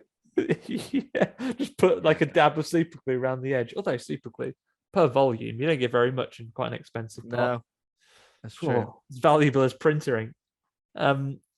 So yeah, those people get bisected, and this is literally like just a chaotic, when that comparison was made to Dead Alive / Brain Dead, it's true. It's an over the top carnival of absolute gore set pieces. There's another bit where I think it's the guy with the speedboat. He catches someone's hair and is trying to rev the engine. Then it scalps her face, scalps her / degloves her face. Yeah, it's pretty brutal. And there's loads of different, obviously practical effects, probably amputees and stuff. Where their legs have just been gnawed down to the bone. They're just skeletons, skeleton legs, and people are in agony. It's ridiculous, but it is effective. It is like you're kind of watching it all play out. This is where the rewatch of a film like this comes in, right? Because it isn't that there is, do you remember that scene where X, Y, that there are so many things in this particular scene, but you won't catch them all. And there's so much background detail as well, because they had obviously so many extras. Yeah. What a fun, I imagine, and again, I say this having not read anything, I might look into the behind the scenes notes. It was horrible, an abusive film set. But it strikes me watching it that being an extra in this film, you had to pretend to have a big old party, and then you had to crawl around with gore effects and scream and shout. But you had an absolute riot doing it. Oh yeah. Yeah, totally. This scene is very entertaining. You could probably watch this scene. And of course Ving Rhames as well takes out some piranhas using the propeller of the speedboat as well. As he sinks away into the water, unfortunately, we did lose him. Yeah, but did he die? Well, I think it's implied that he's dead, but he's not, because he's in the next one with metal legs, with titanium legs. Yeah, adamantium legs. Okay, so while that's all going down, everything on the porno boat happens as well. They obviously go and rescue the kids from the island, and that all happens fine. But then Derek crashes the boat into some rocks, and the boat starts to sink. Him and not Kelly Brook fall into the water. He pushes her in front of the piranhas, and she gets got first. But then we get a few scenes of this that we haven't called out, but this is probably one of the most egregious. This is a 3D movie, scene where a piranha comes out from her mouth. Oh yeah, of course. Comes towards the screen. Yeah. And Derek gets got. He does get pulled out of the water, but his legs are bones, and all he can mutter is, "They took my penis. They took my penis." I mean, the penis, like, that's gone straight away, isn't it? Just a bit of hanging flesh that'd be immediately snapped up. If you're a piranha, that would be easy pickings, low hanging Easy fruit. pickings, yeah. You won't be like gnawing on the shins. You won't get any meat from that. But yeah. And then, of course, I mean, this is quite an effective. Obviously, his lower half is probably like under the boat for this effect, but still, it looks pretty good.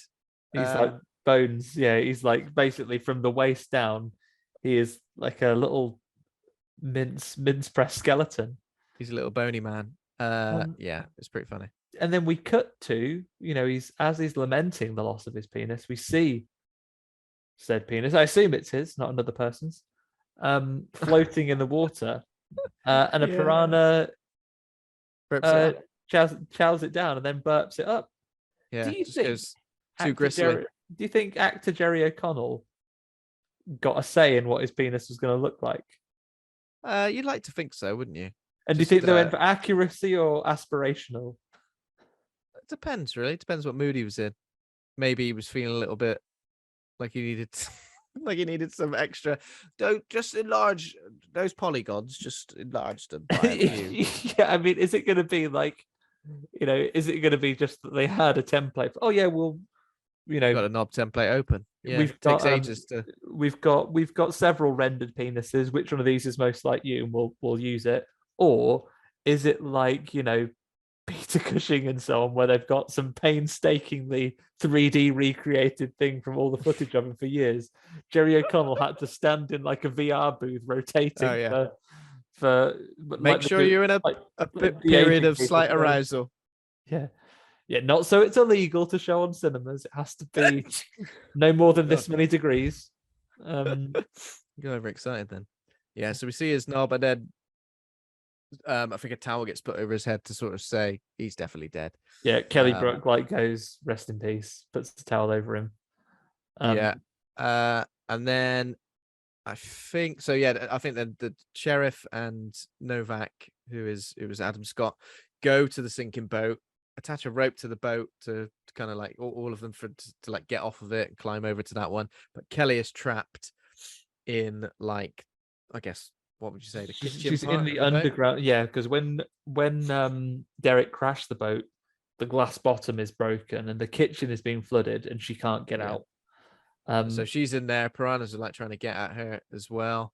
And the only way it seems to be able to get to her is for somebody to swim under and swim into that bit to get them out, which obviously Jake says he's going to do. He's going to do it. Argues with the monks. It's all his fault that she's there, which is true.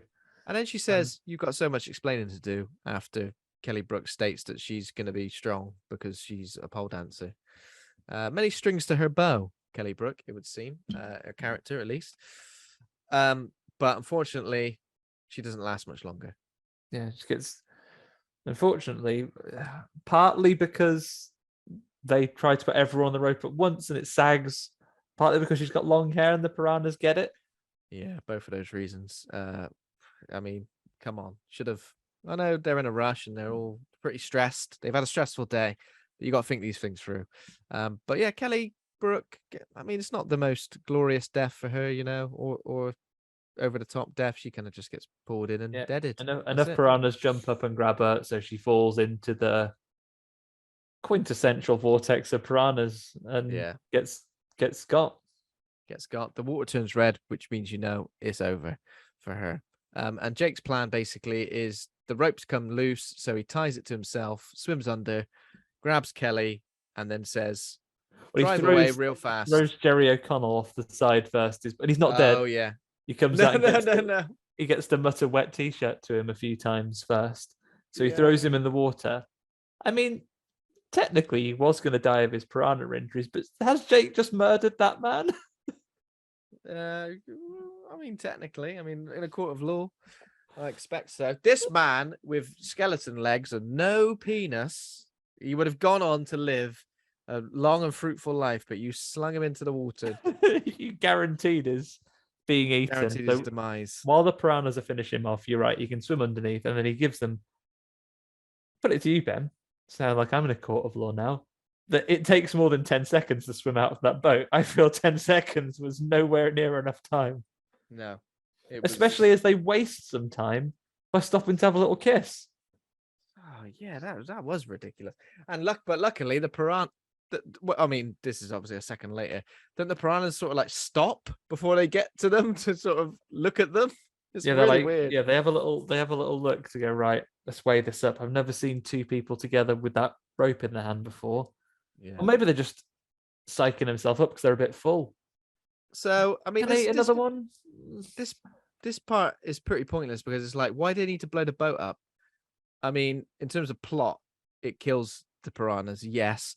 But in that moment, you'd be like, let's just get her out. Why are we going to try and blow the boat up? So releases the gas from these propane tanks in that kitchen bit and then uses a flare, which he lets float back up into the boat. Yeah. And they get pulled away just at that moment. I mean, trying to time all that to happen. I know in a movie it works, but trying to time all that to happen in this scenario while also trying not to get eaten by piranhas, I feel like would be too difficult. And also, if that explosion is going to, the pressure wave in the explosion we see kills the piranhas, but the people are fine. I know a person is bigger than a piranha, but surely at least make you ill. It's not a prehistoric person. These are prehistoric piranha. I feel like they're made of sterner stuff than your run-of-the-mill piranhas. Maybe as a result, they're weaker to modern things like bombs. Yeah, they've never been around bombs. Never grew up around bombs. So good at, like, if it had been a volcano that had gone off, olden days explosion, fine. But a propane gas explosion, their bodies aren't attuned to those. No, not at all. So they're gone. They're gone. So yeah. And essentially, it's like, oh, it's a happy end. All the piranhas basically get killed in this big explosion. Well, I say all the piranhas. Surely they'd be elsewhere as well. Yeah, but surely no. just the piranhas in that bit. Are we led to believe that at the main dock, in the course of the film, they got all of them? Yeah, it doesn't quite make sense, does it? But of course, this happy ending is short-lived anyway, because then Mr. Goodman, Christopher Lloyd, calls up, and you're like, "Come on, mate, get to the point. What are you talking about these reproductive organs for? I'm not interested in that." But he tells Sheriff Julie that the reproductive glands are not mature, which means the fish they've killed are only the babies. And in perfect timing, as it would be had, Adam Scott is saying, "Well, where are the big ones then?" And then a giant piranha leaps out of the water and eats him. Yeah. And that's the end. And I'm assuming in Piranha 3 Double D, there are big piranha. Yeah. They're roughly the same size as the ones in this one, but it's a completely unconnected thing because they get pumped into a water park. Because he drills a well to do it. They do evolve to walk by the end of the film. Come again? They at the end of the film, Christopher Lloyd, spoilers for Piranha 3 Double D, but honestly, I don't think it's a seminal piece that you're going to be like, oh, spoiled that for me. But the thing at the end of that one is because they're teaching themselves to walk and they're beginning to walk on land. So yeah, it's a wild and crazy ride. But we do see at the start of Piranha 3 Double D that that the town from this one is basically like, you can't go touristy anymore because even though they're trying to exterminate the piranha, they're all over that lake now. Which I guess they are a native species to that lake. They should be protected, I suppose. Protect them as their lake. Yeah, that's where they live. I tell you what, re-gear your tourism industry to go and have a look at these piranhas. Yeah, for God's sake. That's have lots of piranha merch. You could have you could have your legs off and eat them. Yeah. Little skeletons. Okay. If you had really hard skin that you needed to really get sorted, you put your feet that was a popular thing for a hot minute, right? At the shopping mall. Gonna have your thing you put your feet in. Yeah. What happened to that? Was it deemed to be not very nice to the little fishies, or was it deemed dangerous to the feeties? Can't remember. Oh, I'm not sure. One of those things, or the great leveler of all retail, maybe COVID. Who knows? Because COVID, little tiny little fish, unemployed. Yeah, swimming around, devastated. Okay, they've had to reskill. They're all app developers now. All these little fish. They're all piranha actors, bit part piranha actors, just a little role in the background. Enough of them to get together, and they have to CG, and they can appear as one piranha on screen. A whirlpool. Let's all get together and be a piranha whirlpool. Okay. So there we go. We've got to do a bit of name game. Luke's obviously not here to facilitate that, but I've got just one. I don't know if you've got any. I've managed to come up with 3 in the course of the episode. Will any of them be the same as yours? Let me do mine first then, just to just because then, if it is that. Okay. What's the description of this film? I can't remember. Piranha. There's an attack of piranhas on a lake, but this lake is in an African country, the African country of Togo. So it's not quite this country, but it's pretty close to this country, which is the film is named after. Oh, is it Sahara? No, it's not that. It's a country. It's not the desert. Oh, I thought it was near the desert. You see, so it's not in Togo, but it's nearby, and they're attacked. The lake is infested by another country. It's in Togo, which is near the country where this is set. I guess that doesn't make sense, but you know what I mean. Near is the first bit. So near something that sounds probably like if you were gonna list the top 3 African countries, probably in terms of export, maybe. Pretty sure this is one of them. Oh God, now I'm really testing my knowledge of the economies of Northern and Central Africa, because I'd have personally said Kenya, Nigeria, but it can't be those because that doesn't work with this rhyme. It probably is Kenya, Nigeria, and Ethiopia, to be honest. Do you give up? Yes. Near Ghana. Near Ghana. Foolish. Yeah. I should have got that one. I should have written down my description of that. I kind of just did it on the fly, so I apologize. But that was hard. Near Ghana. I'll give you a clue here. Mine don't rhyme that well. Okay. So, but hopefully you'll get it. So, a lake, a hotspot, which is a hotspot for teens on spring break, it suddenly becomes under siege when an underwater rift unleashes a deadly swarm of bendy yellow fruits, which cause carnage. Just banana. Banana, correct. Just banana. Next, famous pet detective is called in when a lake celebrating spring break is attacked by a sacred white bat. Oh, is it the name of the bat? It is the name of the bat. Oh God, I can't remember. Ace Ventura wasn't a film I saw that much growing up. I was all about Liar Liar, you see. I don't know the answer. It's Shikaka. Okay, I would never have got that. Tell you what, very quickly on Liar Liar, doesn't mean you have to be overtly rude, Jim Carrey. Like you can still, when someone says good morning, you can still also say good morning. Yeah, you haven't got to say your mom, or say nothing. Yeah, Shikaka, the great white bat. Is it real? I don't think Shikaka is real. I mean, you can have an albino anything, I guess, but yeah. And finally, a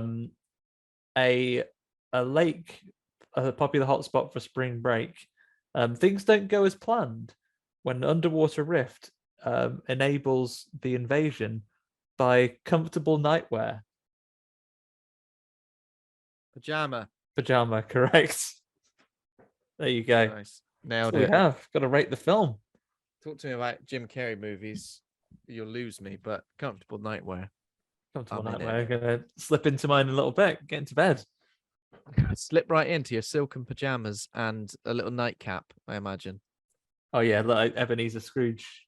Every morning, get out there. You boy, what day is today? And a passing youth will tell me the day. Will tell me the day.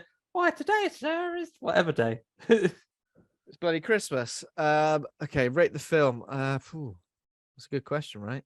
I think. Do you want to go first? Yeah, go on. I'll go. You know what?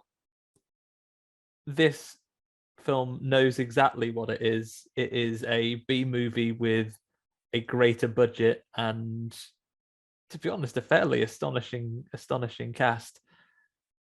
I don't think it shies away from what it is. It has that joy of a troma movie to it. Like, don't get me wrong, you will not sit down with your nan or high principals in watching it. It is as trashy and in many ways as exploitative as they come, and therefore it won't be for everyone anymore. Nowadays, I imagine there'll be any number of people that watch it in 2022 for the first time and say, "Blimey, now we were savages." Like, so it is very much that time. But having seen it at that time and knowing how cheerfully it seems to do this, it's just a riot of over the top action and